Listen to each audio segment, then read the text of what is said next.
Hey everyone, and welcome back to my channel. Hi guys, welcome to another video. If you can hear that background noise, basically I've just given my dog a frozen yogurt pot with doggy peanut butter and yogurt. So yeah, he's enjoying that. But yeah, I thought today I would do a Q&A because I haven't done a Q&A in absolutely forever. So yeah, let's get on with it. Let's go. First of all, I'm so sorry it's literally taken me so long to put another video out, and I love YouTube so much. It's literally the editing that takes a lot of spoons for me. And I actually have videos that I want to post that I've already filmed, like my dog's birthday, which was such a fun day, and everything like that. But the last few weeks have been last month has been quite rocky with certain things happening. I shared a bit about it on my Instagram.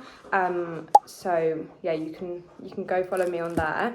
But yeah, it's just been a lot. So I thought, you know what, let's just come back with a little Q&A. I mean, I haven't gone anywhere, but let's just come back to YouTube with a little Q&A that I asked on my Instagram. And I'm also going to be making a bracelet because I have fallen in love again with making bracelets.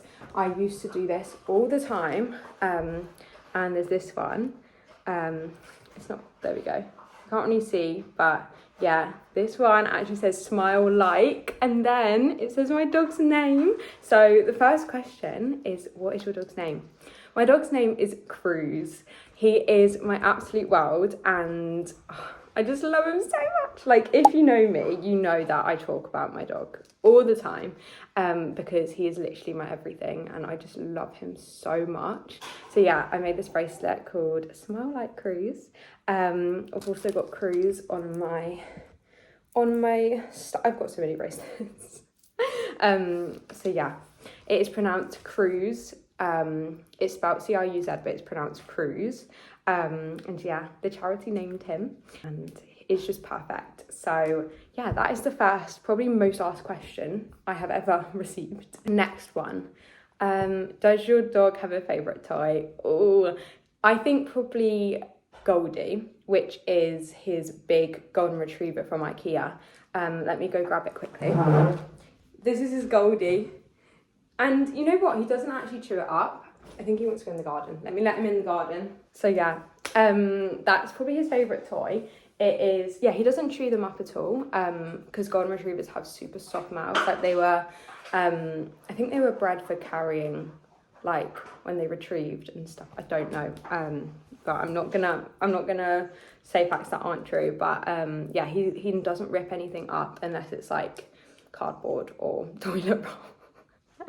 So or his paddling pool. But yes, that's probably his favourite toy.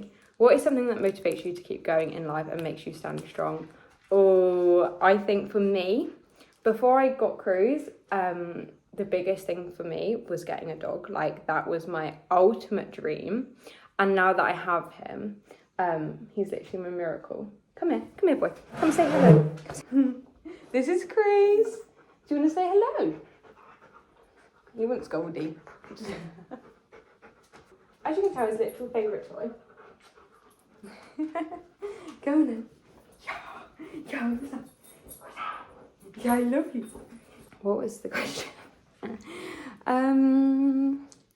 Oh yeah, what keeps you motivated to stay strong? I think for me now, so before I was getting my dog, I've always wanted a golden retriever, and literally meant to be. He is my soul dog. Like, we are literally aligning on everything. Like, I can't explain it. Like, he is my miracle because I love gymnastics, as you know. He loves gymnastics. He's the most loving, loyal dog. Like, he will literally just stay with me, like, kiss me when I've literally left the house for 1 minute. Like, he is just my world. He keeps me calm. He's there through when I'm upset. Like, everything, he is there. So I think my thing to stay strong now is, like, I want to be strong for him, because obviously, like, I don't want to be in a situation where, like, before, like, so for me now, like, it's staying strong for him. Like, I want to give him the best life possible. I want to make memories with him. Like, I want to do things together and yeah, go through life together. Like, I don't want to like be unwell and that would just be like awful for me.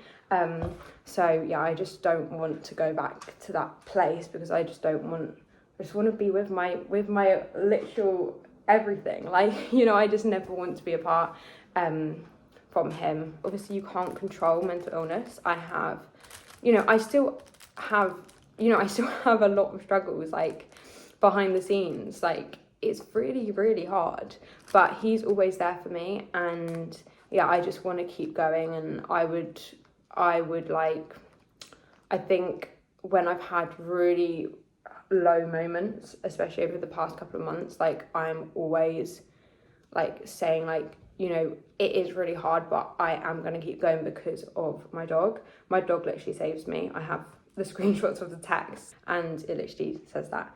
So yes, he is my reason always. Just the door. Next question. Do you plan on getting another dog as well in the near coming future or any other time?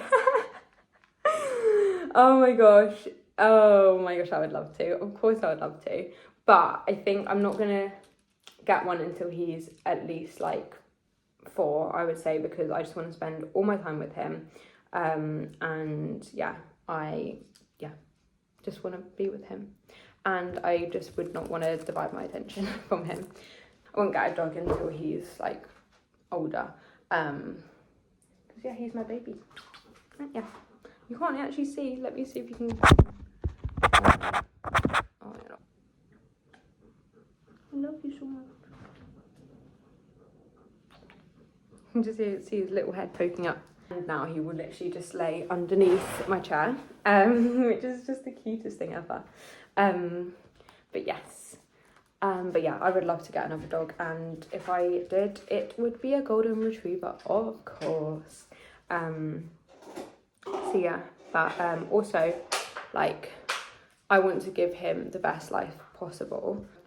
I want to, like, I pay for him completely myself, like the ongoing costs. So yeah, I want to, like, I want to just give him everything, and yeah, have another dog if in the future sometime.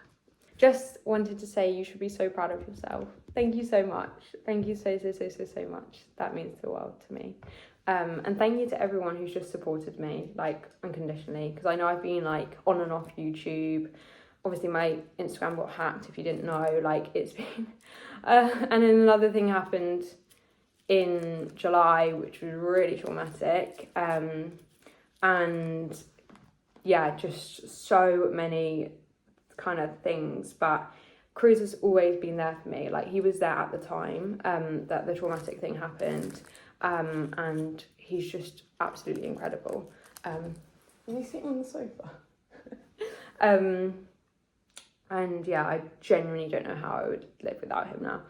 So yeah, I think it's been hard. It has been really hard. But I think with me, I am good at reaching out for help when I need it. You know, obviously that's very hard to actually, like, get the help you need sometimes. But I just feel very, very lucky and very, very, very grateful that I have, like, people who genuinely support me, and that is the greatest gift. Let's do the next question. How's coaching going?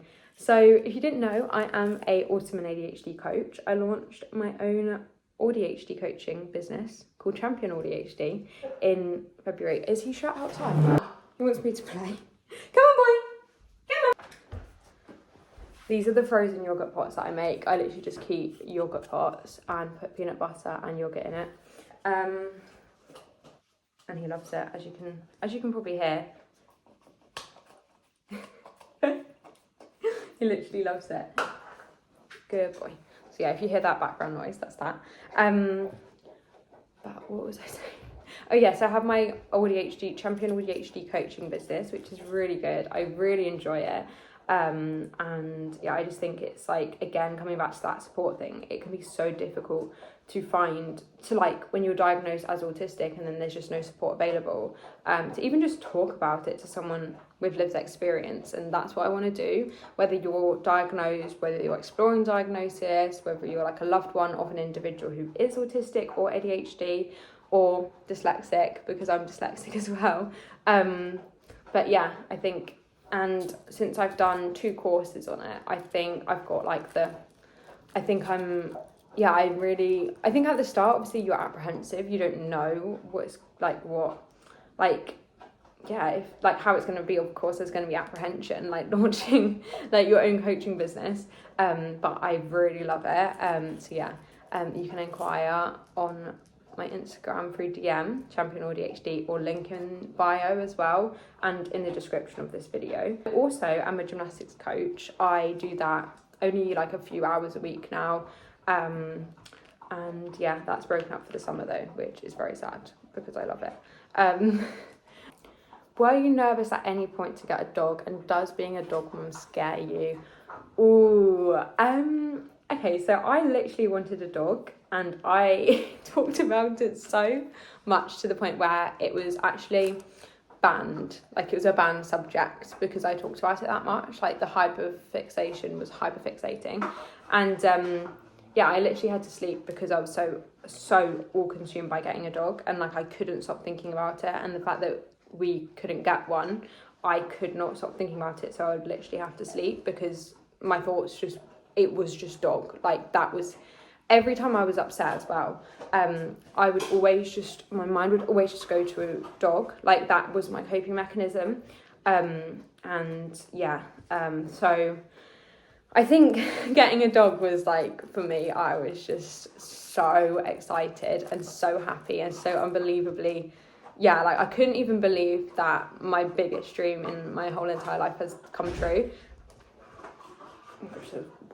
And yeah, it's literally, he is perfect. And obviously I got him from a charity, like an assistance dog charity, and which I'm so grateful, because it just, like, for me, as soon as he came into my life, he was supporting me, and obviously I was like supporting him, but like I didn't have to put all my energy into training him and, you know, making, like, you know, socializing him and all that, because the charity had already done that, which I'm so grateful for.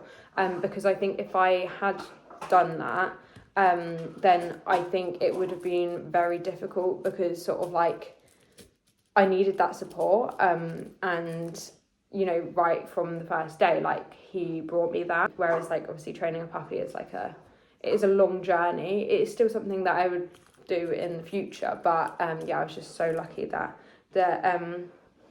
my miracle came true, and yeah, I got him, and it's literally I could say for hours how amazing it is. And yeah, it's just been the best journey ever, and the charity is so supportive, and yeah, just amazing. But I can make a whole separate video on our journey, but I know a post is coming soon on my Instagram about it all. So yes. Were you nervous at any point were you nervous at any point? Was I nervous? I think I was nervous in the sense that I was I nervous? I think I was nervous in the sense that, like, because I had wanted him so much, like, getting a dog was my biggest dream. Of course, you're going to feel slightly apprehensive in the sense that, like, what if it isn't, like, how you thought it was going to be? But for me, it's just been 10 times better than I ever could have imagined. And yeah, I think all those doubts, like, yeah, they just gone. He's smiling at me. And when I signed the paperwork, when he was officially mine, like, he literally came and licked me. It was the cutest thing. And, like, obviously it's a massive responsibility. Like, he is my legal dog and I pay for him and everything. So, you know, as hard as it was to wait for a long time before even exploring getting a dog, as I said, the subject was banned.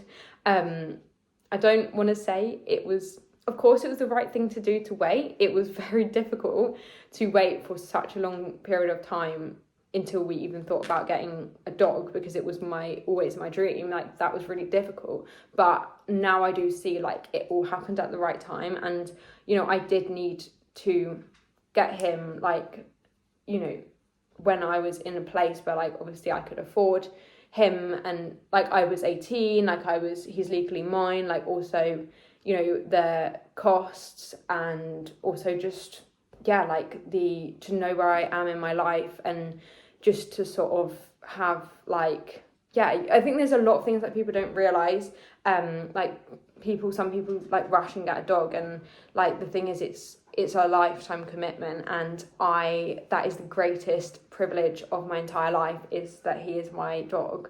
But obviously you need to just be, what I'm saying is, you need to be in a space, like, especially if you have an eating disorder and stuff, like, you know, I think, you know, you've got to be in that space where, like, you can, like, your headspace and your physical health is, you know, good enough to, like, have a dog and care for a dog and allow yourself to be loved by a dog. I don't know if that makes any sense at all. I would have loved, obviously, to have my dog, but I think it would have been really hard in the terms of the fact that I wasn't allowed to go on a walk or anything, so it would have just been really difficult, because then I wouldn't have been able to walk him, like, how long he deserves, and, like, it would have been difficult because I couldn't really get out and stuff. Like, now obviously I'm way more independent, and, like, I've just actually stayed 2 weeks home alone, and yeah, and, like, now he is part of my life and part of me, and yeah, he is my life, and, you know, together, like, whatever the future holds, we're going to be together. Whereas I feel like, yeah, when you're really in the thick of an eating disorder, it's sort of like I couldn't see a future, and I don't know, I just think you have to be in a space where you're, like, ready and able to look after a dog, and for them to look after you as well, because he's licking my socks. Because I think, I don't know if I worded that well. I'm going to do one more question because I don't want it to be too long. How do you cope with not feeling valid because you are recovering, for example, eating out? I think identity is a big thing with an eating disorder, and, you know, it's this whole thing about people, well, for me anyway, people believing that you're sick, and I think it's very difficult to overcome that. But I guess the piece of advice that I would say is that, like, you know, do you want to be known as someone who is sick for your whole life, or do you want to be known for who you are? You know, there's so much more to you than your eating disorder, and, you know, eating disorders, they're mental illnesses. Like, you know, no one wants to suffer with an eating disorder for the rest of their life. It's absolute hell. And I think in order to break free, you have to let go of that identity. And don't get me wrong, like, my eating disorder 100% has shaped me to who I am today. And, you know, I wouldn't be the same person I am if I never had this experience. And it was horrific, absolutely horrific. But yeah, I think now, like, especially, like, as an autism advocate myself, like, I want to be known as someone who had an eating disorder, and overcame it. And I'm not there yet, but that is obviously, like, a massive goal of mine. And I think, yeah, I do want to be known for someone who overcame it. And I think you have to sort of make that choice in the end. And, you know, eating out with family, like, if you're around people, or friends, like, if you're around people who genuinely love you and believe in you and validate you and understand you, then they're not going to think, oh, she's eating out, she's better. Like, they shouldn't think like that. Like, I know some people do, but no one should be thinking like that, because, you know, like, I could be, like, my worst day, and then I'm still, like, you know, I don't know, out and about because I need to go and pick up my prescription, and then people are like, oh, she's out and about, she's thriving. Like, you know, people are always going to have something to say, and it's your journey, and yeah, you're so much more than your eating disorder. And Yeah, I think it is sort of in like that. Yeah, I think it's a very complicated thing to unpick, the whole identity and sick enough and not like looking well and not feeling well and things like that is something I still really struggle with. Me as well, like I even like when I was looked really unwell, like I was not happy with how I looked, and for me it's never been about how I looked ever, apart from the fact that like I wanted people to believe that I was sick. Like, you know, they're mental illnesses and someone needs to actually find the root cause and, you know, ask you how you're truly doing instead of making sweeping statements, because it's just not true. And you will never find me say you're looking well. I will never say that to anyone. Absolutely no one. I just feel like they really, I know they mean well, of course, but I just think, yeah, it's just, I don't think it means anything, personally. Yeah, I will say like, oh, I love your shoes or something, or I love your smile, just not you're looking well. Because that person could literally be in the worst place that they've ever been. So yeah, on that note, I'm going to end this video here. Finally filmed a video after about 2 months. Hopefully edit it as well, because I did film a video last month, but didn't edit it. So I'll put that video out next week, I think, hopefully.